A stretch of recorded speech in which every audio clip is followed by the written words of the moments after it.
and welcome to Live Action Rebels, our Ahsoka after show and breakdown here on Holocron Entries. My name's Dylan Blight. Joining me, Ashley Hobley. You doing? Excited to be here at the halfway point. Yeah, we are. Crazy. Halfway. Crazy. This week's episode is titled Fallen Jedi, which makes me think of the video game. But yeah, it's Jedi Fallen Ahsoka, the video game. Yeah, right? Jedi Fallen Ahsoka, the video game. So it's weird wording to choose, but anyway, they did it. Directed by Peter Ramsey, who is one of the directors of Spider-Man Into the Spider-Verse. So there you go. Mm-hmm. Shout outs. What do you think of this week's episode? Yeah, it was really good. Like, obviously, a bunch of lightsaber fights. Again, progressing the story a little bit.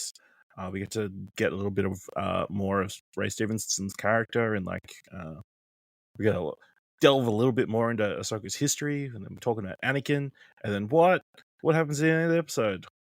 She's on some weird thing in the middle of nowhere, seeing Anakin Skywalker. 10 out of 10. Yeah, fair. I feel like there's like a lot that happens in this episode, but also it's like the majority of the episode. Is that going to be the moment that non-Rebels / Clone Wars fans are going to freak out about the most? Yes. Yeah. Because that's so the location is definitely the World Between Worlds, which is a Star Wars Rebel. A frequent location. Ahsoka place. Yes. So, which I can get to for people who haven't in a minute, but yeah, I enjoyed it. I really enjoyed the episode for the most part. I have one big asterisk on what I think holds back the episode from being like really good, because for the most part I'm like, we're finally getting there. We're at episode 4. It's like it's like the whole episode's on this countdown to them taking off, and it's it's sort of a stereotypical heroes versus villains race to get to them before, like to get to them before they take off sort of scenario and whatever else. And half the episode is just lightsaber fights. This is where my problem is. I think the lightsaber fights are choreography wise very good, performs well, edited, not over the top or anything. There's some cool moments here. I definitely felt like the locale or the volume, the shooting, like the backdrops and everything, didn't do the scenes any favor, is my biggest problem. Interesting. I didn't have that issue clear. Yes. So that's my only my hold back on everything is I just like it. Just the colors look. Maybe this is me maybe watching on a fucking real TV compared to you, because the colors look off. Like the what would you call Maybe it? that's I don't what know. the world is. It's an off planet. No, it's just the contrast, and like it just makes the background. It's just I really just don't feel like I feel like they put so much effort into like getting these good fights done, the choreography and everything like that, which I think they succeed at. But I just felt like the visuals. Well, Dylan, it sounds like you're focusing on the wrong thing. Paying too much attention in the background, not on the actual people fighting. I'm just staring at the trees in the background the whole time. Yeah. I'll pay attention. And I just want to say this as my one. This didn't ruin the episode for me by my part. Like this has been my favorite episode of the show so far. Like I am like very positive about it. But like instead of just being like this is 10 out of 10, that's like that was my only negative. Is I do think that for this week I loved everything about this week's episode apart from that. I just felt like the colors were okay. Dylan, we understand. You wish they were on a sand planet. Correct, because it really helps bring out those lightsaber colors. You know what I mean? Sand. That's why they kept coming back to them. So, I mean, there's not much really story wise to discuss as we race towards it.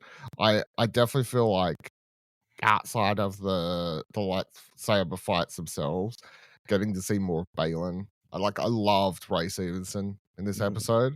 He was really good, and it's just going to be so sad when obviously he presumably dies this season, because he's the main, like one of the main bad guys. I could see Morgan like living on or something. Like if they have to defeat a bad guy this season, it's like he dies. He's apprentice lives on. Morgan's still alive. I can totally see Morgan stab him in the back. Yeah, so we'll see. And obviously, Ray Stevenson passed away, unfortunately, in real life anyway. So it's one of those like either way we were sort of fucked. But either way, we're not getting it more. Either way, we're not getting more of Balin in live action. Yeah, in live action. Yeah. Really enjoying this character though. I just think he's such. There's so much for. We're so used to like I don't know, boring run of the mill villains to a degree, and like maybe especially like fucking the Mandalorian and Book of Boba Fett and all these things, like where none of the villains I don't think have been memorable at all, outside of like Gideon being a teased out mystery of the first season, but then by the time you come round to that last season, it's just like cool story, dude. Like, you know, sort of thing where you got this now. You've got this Jedi who knows exactly who Ahsoka is and mentioning Anakin and what's he been doing as for all the this. title said, he's a fallen Jedi. Clearly, yeah, literally, he's fallen to the dark side, but he also, because of the timeline, there's all these interesting questions about like what was he doing during the original movies, you know, like the Empire's run, like what is his ultimate goal, like because he wants Thrawn to restart this war, but like not in a like hugely Empire loving way, but like just because he feels like it's necessary. Like there's just like a lot of interest, and it's and even just the performance by Ray Stevenson. I don't know, maybe it's just a mix of his like these stoic features of himself mixed with just the accent and everything, but it's just it makes it just such a interesting character, I think, to watch on the screen. What am I gonna say? On the other side of things, we do have I love that finally this episode just it starts with Hera just being like, fuck it. Like she got told no last episode, as we saw. I'm not getting any help. This episode, she's just like, I'm going off. Was it once a rebel, always a rebel? Yeah, she like says when she calls in Carson, Paul, Sun Hyung Lee returning. Yep. Returning to another series. Returning to another series, yeah. He's going to be in all these series, all these. I think so. Mandoverse series. He's going to be the connecting fabric. It seems. Yeah, so that was really cool. Once a rebel, always a rebel. Got Jason in the seat with her. Brings her own son along to a potentially super dangerous. Yeah, as you do, you know. As you do. Good fuck it. She couldn't get a babysitter, so I mean, you have to. Well, that's fair enough. You know, well, the babysitter's Chopper usually. And Chopper's coming. So because you need war criminals around when you're going to war. So I love. There's just again because my ex Twitter timeline would be different to yours. I love how like I forgot to say last week because like people like I already see people on my timeline joking like, holy shit, if Jason's been like babysat by Chopper, he probably already knows how to start war and like how to like commit crimes and like it's all like these Chopper jokes I see. It's there's a certain audience and I'm part of it. It works. So that's really good, and seeing them come in at the end, I like because she doesn't do much this episode, obviously, then choose to come and show up, and she'll be more involved next week, presumably as they recoup themselves and plan of action is, oh shit, we're fucked now. Like Ahsoka's maybe dead, and you know, like now it's like, oh shit, they're gonna get Thrawn. Yeah, they're gonna get Thrawn. Sabine's gone. It really is the bad guys won this round, 100%. The only thing the good guys got this episode is, for all the fan theories and hopes and dreams, Marok, he's dead. Nobody. Turns out it was just a bunch of smoke. Yep. Turns out it was a smoke monster from Lost. So, cool. Yeah. Explains everything. Yeah. I mean, I don't really know. I don't know what he was supposed to be. It really works in the canon of Lost when you think about it. Yeah. It makes as much sense as anything else. So, I enjoyed that fight for what it was because it's like he starts. I love this whole thing of him start spinning up the Inquisitor umbrella spinny blade thing, and then Ahsoka just being like, "I've killed enough of you at this point," that she just lines it up and got him. Like just one. There was a little bit of weird editing where I felt like they switched what arm the lightsabers were in. Like in one shot, it looks like it was in the left hand, but then it ends up in his right hand at the end. Yeah, okay. But yeah, missed that. But yeah, just remind me of because I rewound it to be like I saw her lift it and then.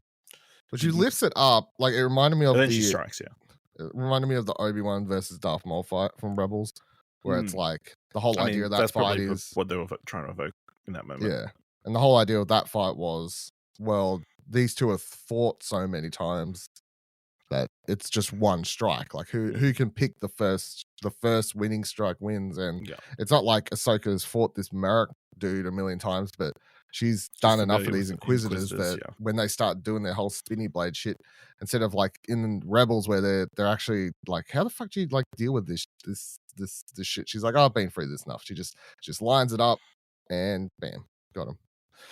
So I like that. I thought it was cool. Hands, you just poke it in the middle. Nah, maybe. Man, Marek turns into smoke. I don't know what that's supposed to imply. That I guess the theory could be the only one it was like the ghost of Ghost of Ezra. Yeah, no. I would say my guess, if anything, would be if we go back to Morgan Elsbeth being related to witches or like descendants of witches. He's smoke monster. Maybe it was a zombie corpse Inquisitor type scenario. Like interesting. Like a reanimated one or something like that, using the magic or something there. Yep. That's the route I would go with that possibly. So. Yep.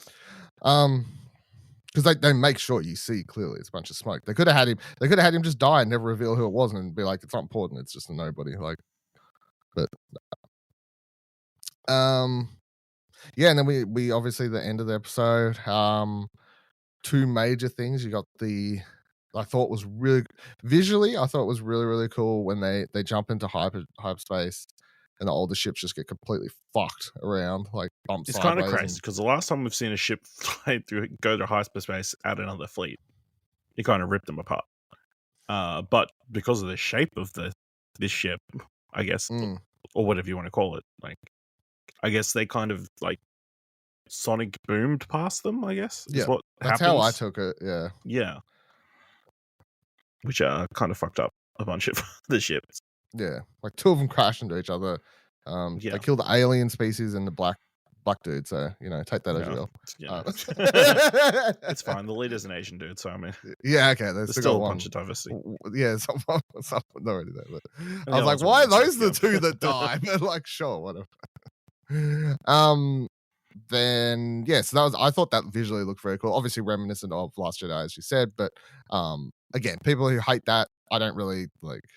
Again, putting Jace in a terrible situation as well. Yeah, very much so. And he says the line kind of, hey mum, I have a bad feeling. Not about this, just I have a bad just in feeling. general. So, in general, he doesn't know you don't say that until you get some Jedi training. No, true. Other things are then, of course, but right before Ahsoka, quote unquote, dies, I thought it was cool. I thought the Indiana Jones reference with the picking up the map and like burning the hand, like not a Star Wars thing, but a Lucasfilm thing. It felt very, Indiana Jones inspired that. And I would put it this way: I think like the only reason Ahsoka lost, quote unquote, to Baylan is because of the map thing. Like he clearly said she had her like, hands. That was, the entire time she was fighting with Wallen lightsaber. Yeah, and she was doing fine and whatever else. So, but right at the end, he's like, "You shouldn't have done that," because I think he realizes like that was it took something. Put himself at a huge disadvantage at that moment. She didn't know. Yeah, so. But very cool fight, obviously. Yeah, so she's chucked off in the water at the end. We get this.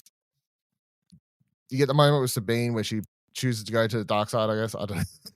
No, she chooses to not leave Ezra stranded. Yeah, I mean that's the thing that was building the entire episode. She's like, nah. I'll definitely. You don't need to worry about me. You don't have to worry about me. Fingers crossed behind my back. Yeah. I will do the right thing. I would definitely get rid of Ezra's last chance to come home. Yep. Don't worry. Even though I don't know if he's alive or not. Yeah. I'll do it too. But it's so funny because Baylan gives like the most just straight up bad guy like. Listen, you're stuck in a corner. Yeah. there's no winning in this situation. You can either maybe see your friend again or make sure you never see him again. And then I kill you. Well, I mean, the thing is with this show is we know that, like, we know Thrawn's coming, so it wasn't a surprise that she gave him the map. No, and we also know that it's probably going to go bad to some degree because they're trying to set up this movie event sort of thing. So she should feel bad here eventually. I don't know. So Ahsoka, end episode, kicked off a cliff. Anyone will die when they clicked off a cliff in anything. It doesn't matter where it is. It's absolutely, just unless you don't show the body. Yep, don't show the body. That's just how it works. Really cool transition. I think it was visually very cool. At the end where it's like just it pans across the water and then it just shifts to her into the world between worlds. Very visually, I thought that was very cool. Hearing in the background, so there's a couple key things here in this very short tease, and obviously this isn't a, especially with Anakin, it isn't a just Easter egg tease reveal. Like obviously he's going to be. I would assume that Anakin is heavily in next week's episode, and it's not like a shock reveal for no reason. It's a cliffhanger for next week's episode. So Dave Filoni's back for his second episode next week directing. Okay. That's he directed the first episode and he's directing the next week's episode. Yes. Obviously he's been writing all these episodes, but he hasn't directed any since the first episode. So I would expect lots of if that's the one he picked to do, I think there's a lot of Clone Wars / Rebels stuff in it. Yeah. Well, because the other thing is, in that moment as Ahsoka wakes up, you hear Anakin call out and say, I can't remember what it is like exactly, but like Snips, this I didn't expect to see you so soon, or something like that, which is the first time you've heard live action nickname. So that was what Anakin would call Ahsoka in the as his Padawan. Snips, that's a nickname. And then also this is the first time that you see live action Anakin and live action Ahsoka together at all, which is crazy. So okay. So is it what time period is he from? Is he real? Is he a ghost? He's real. He's a force real something. It's a real Anakin. I don't know. We'll get into that. But is it post or pre Darth Vader? I would assume it's post Darth Vader. Like it's just his force ghost somehow. Now you can get into this whole. Well, his force ghost should look older. No. Because canonically, they've already established that he does not. So they're sort of okay to actually use Hayden Christensen because they already established that. Yeah, Force Ghost Anakin, younger, like somehow, but good for him, you know. And I mean, so I would assume it's just his Force Ghost in the world between worlds, able to but talk. It's still possible it could be pre Darth Vader Anakin. It's possible, but technically, yes, it's possible. Because the world between worlds, time travel's a thing. Yeah, so World Between Worlds, the quickest way, because we don't know everything about it, but like obviously, like, and we probably never know anything about it. It's a Dave Filoni invention where he really like opened up a whole can of worms. Oh no, I killed Ahsoka. I better fix that. Yeah, pretty much. So the World Between Worlds is this massive thing. It was a storyline in Rebels where it's this location that Ezra and crew and Kanan and everyone managed to get into. Actually, no, Kanan's dead at this point. They managed to get into, and they. It is just a long hallway amongst the stars, as you sort of see in this, where you're able to travel to any time and point in the past and future. So technically, yes, they could attempt to write a story in which Anakin, pre-end of episode 3, discovered his way into the world between worlds, and this is a past version of him talking to a future version of Ahsoka. Yeah, that is 100% a reality. I think that could be working, or it could just be a Force ghost. So, however they want to go with that, because the way they did it in Rebels is Ezra, when he manages to get in there, he finds the Force, I guess, leads him to, or a convor bird leads him to.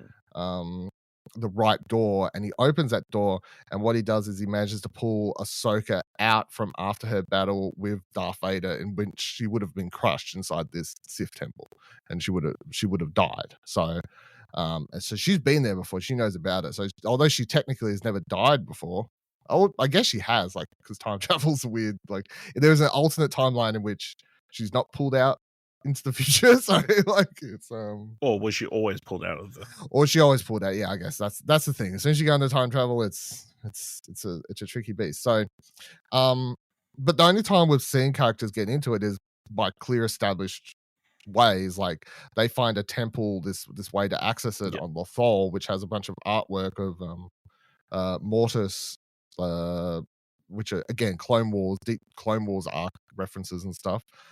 This Ahsoka just waking up there implies that she's sort of dead, or at least somewhat dead, and she's been dragged back there for some reason. I don't know. Well, obviously that's a next week thing, but I assume she's not just laying there knocked out. Like, she's either dead or like on the cusp of, like, she's drowning between both worlds or something.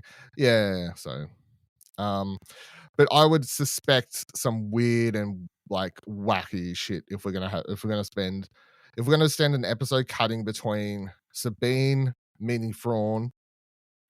Probably not Ezra next week, but I assume they find Thrawn next week finally, and then we're going to be cutting back between that, Hera dealing with, like, hey, Thrawn's probably coming back soon. Oh my god, maybe I'll go try talk to the council again. They still don't believe me. Cool story. And then Ahsoka and Anakin going on a walk down memory lane or some shit. I don't know what they're going to do there. Really cool to see Hayden Christensen back. My only problem is he looks terrible. Really? I can't with this. You think they de-aged him? Oh yeah, he's 100% de-aged. He looks like the face of Bo from Doctor Who. Like, he's been fucking plastered with moisturizer. Like, his face looks so weird. How do you not? It looks so flat and like just it is it's not right at all. They've de-aged him 100%. And I would have preferred to have just seen him not de-aged, because I can be like, if he's a Force ghost or whatever, who gives a fuck? Like, well, maybe they did the same thing in Obi-Wan, right? So maybe it is a younger version. Yeah, maybe it'll look bad next week. But this week I was like, holy shit, that is like the most. I mean, it's not the worst. It's just very moisturized face. That one. It's not Luke Skywalker, am I right? No, it's not Luke Skywalker, but I'll take that. It's not the worst, but still didn't love it. So I'm happy it's Hayden getting to but yeah, it's didn't love it. Music was really good this episode again. I thought the piece that picked up in the fight between Baylan and Ahsoka was really, really good. And then obviously they teased the Vader music at the end in the credits and stuff was cool as well. Otherwise, I got nothing else. Is there anything I've missed? I loved Huang fighting another droid. I don't think we've seen much droid on drone fighting. Like fist fighting as well. I love the restraint, to not mention that Sabine had previously been stabbed by Shin. That wasn't brought up at all. Her trying to force push her or something, or Sabine on the ground. And then she just firing with the Mando stuff in her face. Yep. Pretty great. Yeah, I really enjoyed it. I'm looking forward to next week, because clearly, like you said, Filoni's doing it next week. Shit's going to hit the fan. Yeah. Presume shit will indeed hit the fan next week. Cool. Thank you very much for joining us this week for another episode of Live Action Rebels. We'll be back here next week to discuss episode 5, whatever it's called. Filoni, does some weird shit. Episode.com.au. I'm looking forward to that. And check out all the other stuff on explosionhour.com. Make sure you subscribe to Holocron Entries for all future Star Wars discussion podcasts and stuff like that. And find other podcasts on Explosion Hour and go check them out. Until next week, what did we make the thing last week? Say his name. Say his name. And she still hasn't. Dylan, yes. Kanan used to have bad feelings. I said his name in this podcast. She still didn't say his name. So say his name, motherfucker.